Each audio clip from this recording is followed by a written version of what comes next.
Uno. Vamos a dar comienzo con la presentación de la doctora Astrid Martínez sobre la transición energética y los retos de política energética en Colombia, para posteriormente tener la presentación del doctor Mauricio Cárdenas. La doctora Astrid es economista de la Universidad Nacional de Colombia, doctora en economía de la Universidad Unicamp de Brasil, tiene especialización en banca y máster en economía de la Universidad de los Andes. Ha sido profesora asociada de la Universidad Nacional por muchos años en la cátedra de macroeconomía y comercio internacional, entre otros. Fue becaria del gobierno francés y trabajó con el Observatorio Francés de Coyuntura Económica, vicepresidente técnica de la Asociación Bancaria, directora de Planeación Corporativa de Ecopetrol, gerente general de Transmilenio y presidente de la empresa de energía de Bogotá, hoy en día investigadora senior de Fedesarrollo. Astrid, bienvenida. Mil gracias por haber aceptado la invitación de ASIEM a participar en Enercol. La verdad es un privilegio para nosotros tenerla en este evento y estamos a su disposición. Adelante, Astrid. Muchas gracias, Ismael. Muchas gracias a ASIEM por esta invitación, por darnos la oportunidad de compartir un trabajo en curso que estamos haciendo en Fedesarrollo en el marco de la celebración de los 50 años de Fedesarrollo. Yo les voy a compartir una parte de este trabajo y me voy a centrar en los retos para el sector energético colombiano de la transición energética a nivel global en curso, a la que se va a referir Mauricio Cárdenas. Voy a compartir pantalla, no estoy viendo que esté compartiendo pantalla, sí. Vamos a ver, ya le hice clic, ¿ya aparece? Sí. Sí, señora. ¿Sí? Sí. Ok, bueno.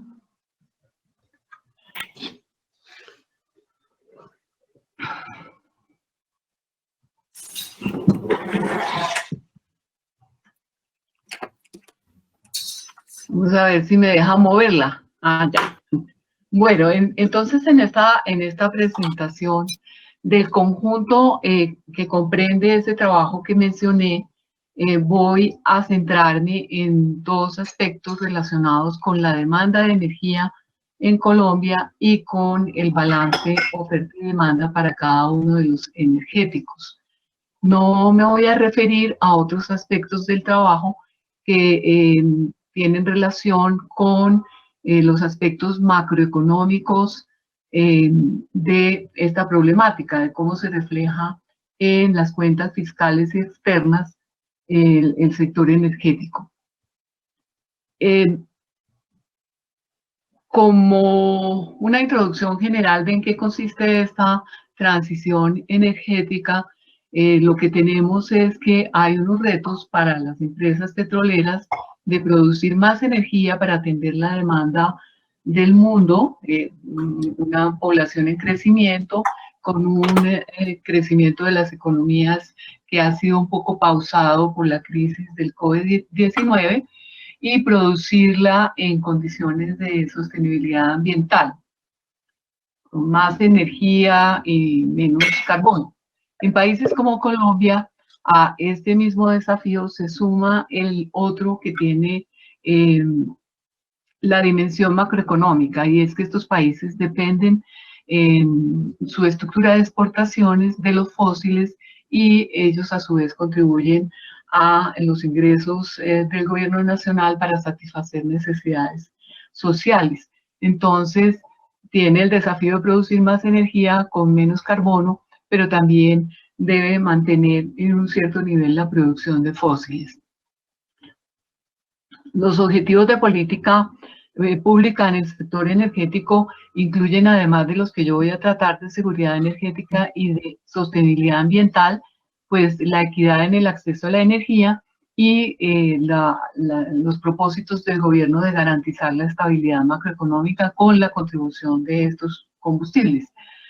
De otro lado, pues sabemos que hay unos compromisos internacionales a partir del Acuerdo de París y de los de objetivos del desarrollo sostenible que tienen que ver con garantizar el acceso a la energía en medio de un ambiente sano, entre otros objetivos del desarrollo sostenible. En el mundo desarrollado, pues la transición energética se plantea como un movimiento de sustitución de los combustibles fósiles en la producción y el consumo. En Colombia, la transición energética, como vamos a ver, se caracteriza por tener una sustitución más lenta en el consumo, en particular en el transporte, con respecto de combustibles líquidos. Pero la política que está contenida en el Plan Energético Nacional con respecto de la atención de la demanda y modificaciones en la composición de la demanda desde el punto de vista energético y del sector, pues también tiene el reto de garantizar la seguridad energética, como vamos a ver. Esos eventos del mercado internacional que iba a describir Mauricio Cárdenas, que consisten básicamente en que la demanda de carbón es ya más lenta que en el pasado y que a partir de 2030 va a caer sustancialmente de una parte, y de otra parte que en lo que tiene que ver con petróleo todavía vamos a poder tener una demanda sostenida hasta 2040. Entonces uno dice, bueno, ¿cuáles son los combustibles fósiles que exportamos? ¿Cómo estamos con respecto de los socios comerciales? ¿Cómo se está aportando la demanda en esos socios comerciales? Y entonces nos encontramos que el petróleo, nuestro principal socio comercial, es Norteamérica y en alguna medida Latinoamérica. En Norteamérica, pues sabemos que la demanda de estos combustibles fósiles está haciéndose cada vez más lenta. Ese destino del petróleo colombiano no es el más dinámico. En esta gráfica yo estoy mostrando distintas fuentes y todas coinciden en que en lo que tiene que ver con la demanda de petróleo hasta 2030 por parte de Norteamérica tiende a la estabilización e inclusive a la caída, mientras que la demanda en Asia-Pacífico sí es mucho más dinámica en esta década que empieza ahora hasta 2030. En el mercado del carbón, el principal socio es Europa, que también viene mostrando una dinámica de la demanda muy lenta. Entonces, este destino tiene que ser sustituido, hay que buscar con estrategias de comercialización que ya están en curso, diversificar hacia Asia-Pacífico. Tenemos una ventana en materia de fósiles en esta década, en medio de unas tendencias en el mercado energético hacia la electrificación, la descentralización, demanda distribuida y de digitalización de todas las operaciones. No vemos en las proyecciones de las distintas agencias internacionales que haya cambios drásticos a 2030, pero esto también lo va a analizar en detalle Mauricio Cárdenas, entonces voy a dejarlo apenas planteado. Pero Colombia tiene una dependencia externa de fósiles que constituyen casi el 60% de las exportaciones totales. Y hemos visto ya que hay que mantener esa contribución en la medida de que las exportaciones no tradicionales no aumenten su dinamismo, como no ha ocurrido en los últimos años, haciendo estrategias comerciales para moverse a mercados más dinámicos como los de Asia-Pacífico. Sabemos entonces que en esta década al menos los fósiles van a continuar aportando al desarrollo y que pues, se requiere que la producción sí tenga cada vez más exigencias ambientales y cumplirlas, y que mejore el diálogo con las comunidades para hacer viables los proyectos. Esto lo retomo un poco más adelante. Las estrategias comerciales pues también tienen que incluir toda la dimensión de certificaciones de carbón verde y estas estrategias que garanticen a los clientes el origen sostenible de los productos colombianos.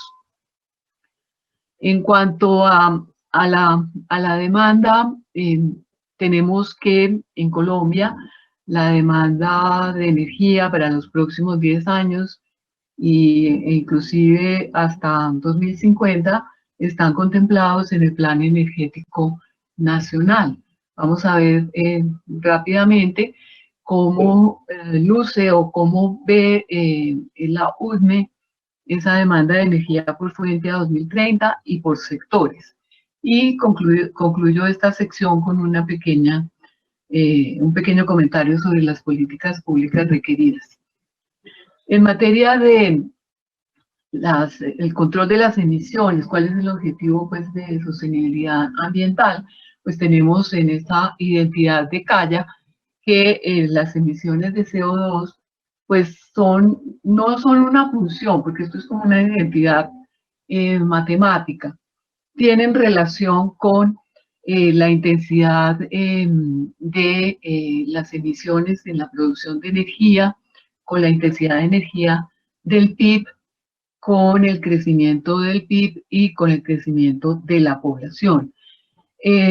Cuando uno mira la evolución de estas variables en el pasado reciente y sus proyecciones hasta 2035 para el mundo, se encuentra con que las emisiones, el crecimiento de las emisiones va a seguir siendo importante aún en el marco de los compromisos del Acuerdo de París y tiene un crecimiento mediano frente a un crecimiento alto del PIB per cápita, y este crecimiento de las emisiones no es tan pronunciado gracias a que hay una moderación o un manejo de la intensidad de la energía gracias a las tecnologías, aunque la intensidad de carbono de esta producción es relativamente estable.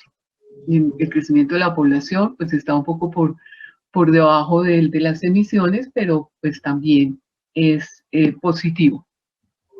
Cuando uno mira esto para Colombia, encuentra que desde 2005 las emisiones han venido creciendo más que en el pasado, mientras que también, o explicado de alguna manera por el crecimiento del PIB per cápita, mientras que la intensidad energética se ha mantenido relativamente estable y en algunos momentos con tendencia a la baja, y la intensidad de carbono tampoco es muy alta. Como vamos a ver, esto tiene que ver con la estructura de la economía colombiana, cuyo sector servicios tiene una participación de más del 60%. Lo que está proyectado por la UDME es lo que mostramos aquí en esta gráfica, en donde tenemos cuál era la demanda de energía por energéticos, el consumo final de energía por fuente en petajulios en 2015, cuál sería en 2030 si no se hace nada. Entonces ahí vemos que hay un crecimiento de la demanda total de energía y de cada uno de los energéticos, excepto el de la leña, que se espera que va cayendo simplemente por el paso del tiempo a 2030. Si se hace las políticas que están previstas en el Acuerdo de París con el compromiso de reducir 266 toneladas de CO2 a 2030, caería la demanda de todos los energéticos,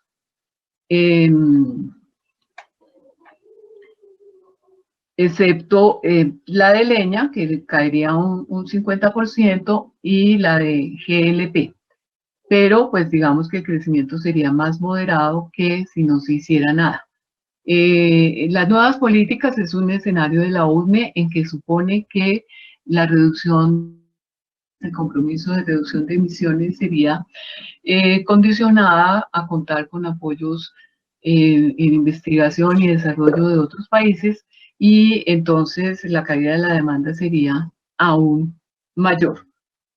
Bueno, dejamos eso para después hacer unas reflexiones al respecto.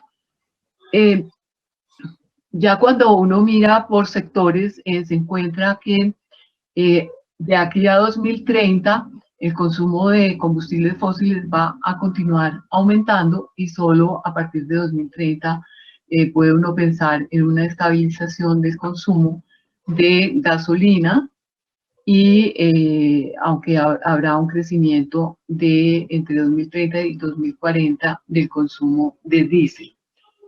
En lo que se llama nuevas apuestas, pues sí cae más la demanda de energía total, y una cosa que se puede destacar acá es que en términos de electricidad a 2030 no se espera un aumento importante, y a 2040 es moderado y muy similar en los dos escenarios.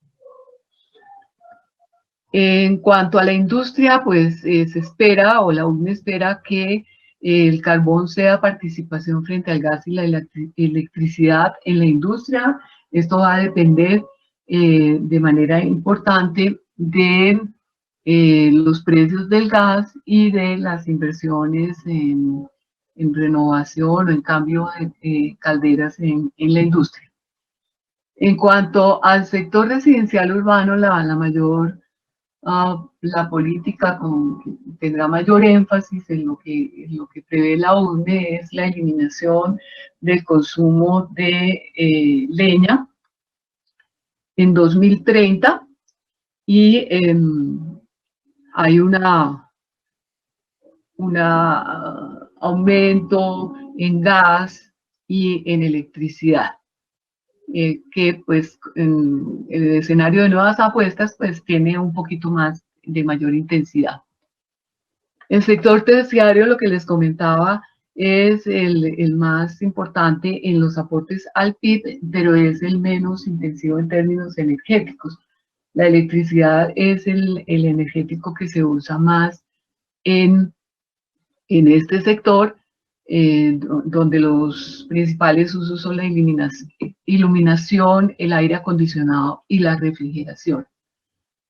Uno pudiera concluir someramente aquí, porque no puedo entrar en detalles en ninguno de los aspectos mencionados, que la electricidad podría tener una mayor participación en el transporte. El transporte participa con un 40% del consumo de la energía. Después sigue la industria con un 22%, el sector residencial con 20% y el comercial solo 6%. Y los consumos más importantes son los de diésel y gasolina, seguidos de electricidad, gas natural y leña. Como les había mencionado, en el escenario en el que no pasa nada, pues el consumo de energía crece un 52%. Y si se toman algunas medidas para estimular algunas sustituciones, pues la demanda crecería un 17% a 2030, y solamente un 11% si se hacen esfuerzos en materia de sustitución de estos combustibles. Más que apostarle a una reducción de la demanda de energía,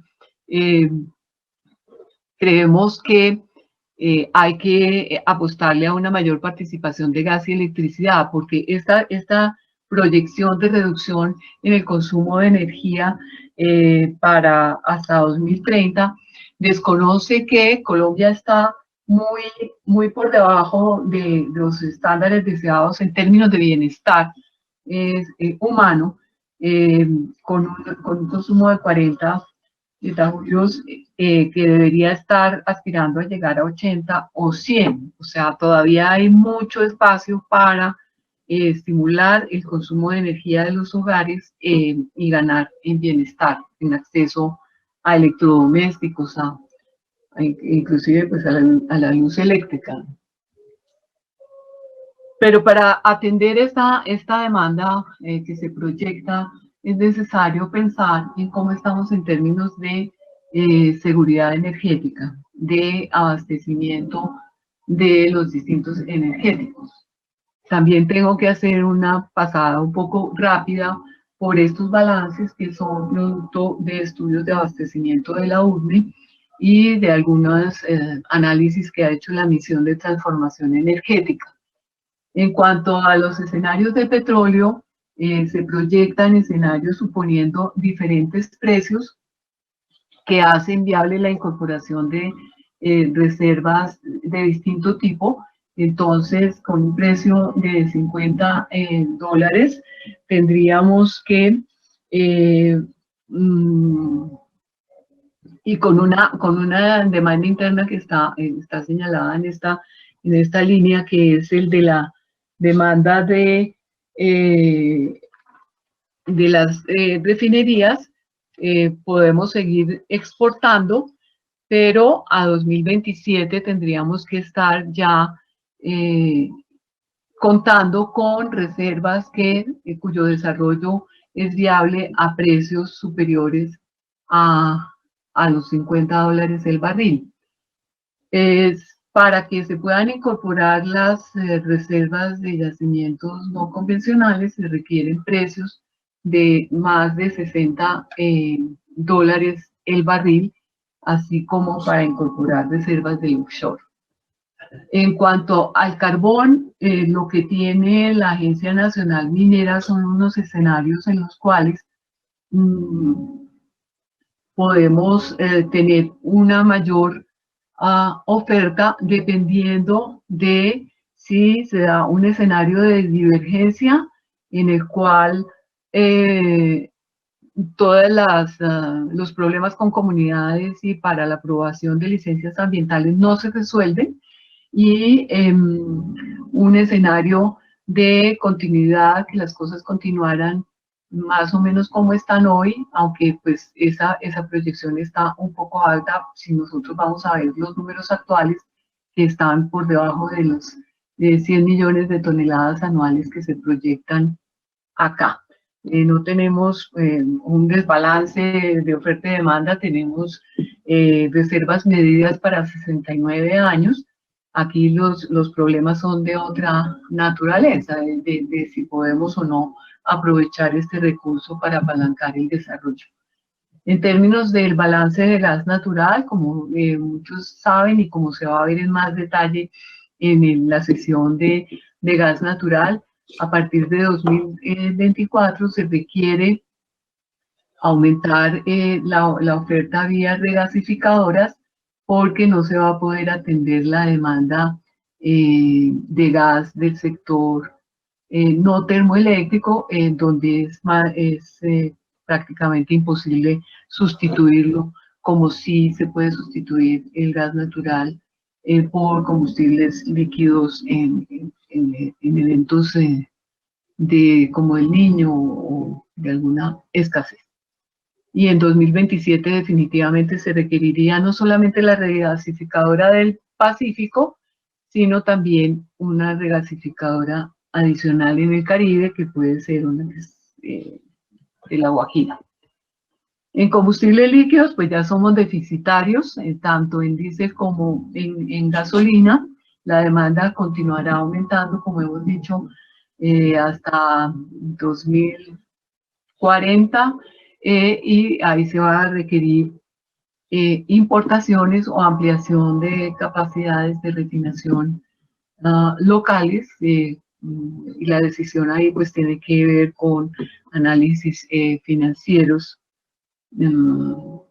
que ya está haciendo, por ejemplo, Ecopetrol con la ampliación de la refinería de Cartagena, con la conexión de los activos de la antigua refinería, para ser más precisos.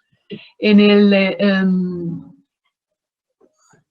balance eléctrico, pues ya lo mencionó Nelson en su introducción, pues aunque no hay unas preocupaciones mayores a 2028, sí es necesario garantizar la entrada de Hidroituango, sobre la cual hay todavía incertidumbre de si en 2022 se van a incorporar 400 megavatios, cuándo va a estar la totalidad del proyecto aportando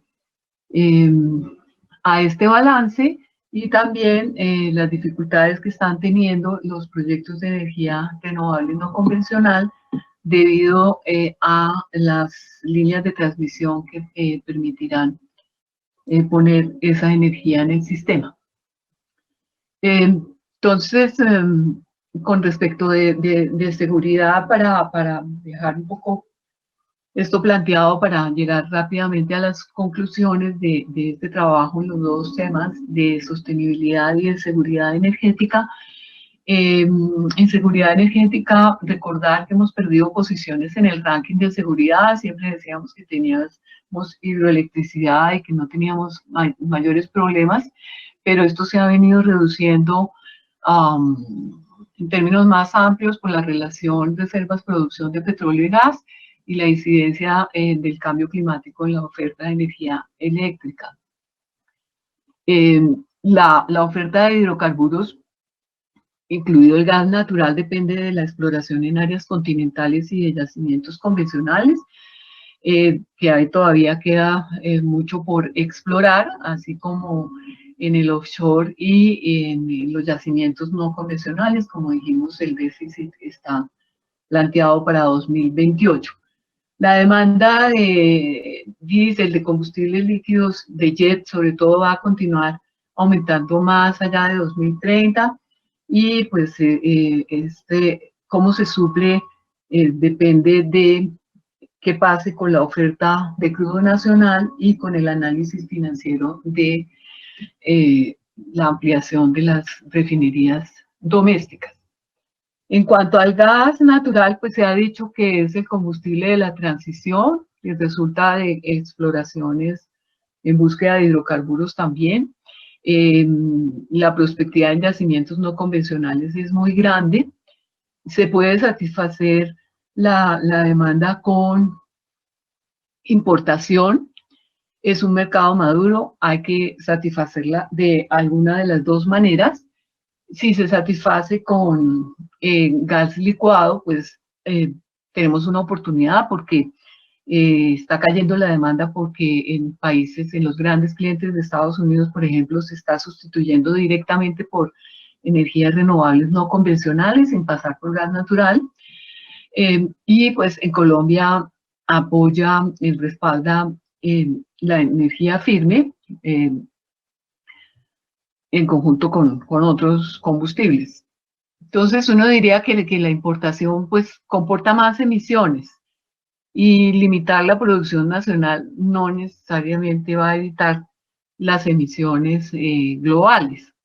Entonces, en esta discusión de si yacimientos no convencionales sí o no, hay que tener en cuenta, si el argumento es ambiental, todo este análisis. En renovables hay oportunidades para aumentar la participación de este energético en la provisión de la demanda, más allá de lo que prevé el gobierno nacional, de 12% en 2030. Los empresarios del sector dicen que puede llegar a 25%, no necesitan nuevas subastas para hacerlo. Y las proyecciones pues en el sector eléctrico muestran que si hay restricciones de transmisión, pues lo que se favorece es el statu quo, con menor espacio para las renovables desde el punto de vista de la demanda. Entonces ahí hay un tema que es importante resolver, que es el de las limitaciones a la transmisión. Desde el punto de vista sectorial, lo que propone la UNE, que refleja, digamos, la política para atender los compromisos ambientales y los ODS, yo diría que uno puede aumentar la apuesta en transporte. Parece tímida en cuanto a transporte eléctrico. En combustibles líquidos es como un statu quo. Entonces habría que examinar qué programas de movilidad eléctrica se pueden impulsar en el marco de la ley de movilidad eléctrica que ya existe. solamente se plantea 2050 más electricidad, o sea, estamos muy a 2030 muy tímidos en las metas. No hay nada de hidrógeno ni biorefinerías, como recomienda la misión de sabios, que se puede también mejorar esta propuesta de política pública incorporando esas iniciativas. Porque no me puedo extender más.